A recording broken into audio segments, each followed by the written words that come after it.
Adam here again. Today we're going to talk about pen testing and why it's important. And no, pen testing is not going through the pens in the office to make sure they all work, although someone probably should from time to time so you don't run into situations like this where this pen doesn't work.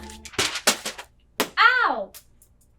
Sorry. So pen testing is short for penetration testing. That's where you hire a good guy to act like a bad guy and try to break into your network. Pen tests are important because the bad guys will never really tell you exactly how they get into your network and what you can do to prevent it in the future. So how do these work? A good pen tester will always start doing some information gathering, which is usually referred to as reconnaissance. It's their goal to figure out what targets are on the network and how they're going to break in. You could start off maybe with something like an external vulnerability scan to figure out where those entry points are, or they could send out phishing emails to see who in the company might fall victim to those. There's even physical penetration tests where someone will case the building and figure out how they can get in, whether it be through following someone through an open door or even breaking in a window. Once they get in, they'll then continue to move around the network, trying to figure out what they can compromise in the environment and what data they can get access to. Once they get in, the pen testers will then move around the networks, figuring out what they can gain access to, how they can compromise things, if they can elevate their privilege and get additional permissions and stuff, and what data they can get access to. When they do this, again, they're thinking like the bad guy, just to see what kind of damage they could cause. They're not actually going to cause any damage, but they'll see what they can do. Once this is all done, pen testers will then put it all into a nice little report and tell you exactly how they got into things. Things in this report can include everything from guessable passwords to your passwords that may have been obtained through a data breach, and even possibly finding those random spreadsheets on the network that contain your employees' passwords, conveniently labeled birthdays or something like that. Once this is all done, they'll sit down with you and the rest of the organization to review what happened and what those next steps may be.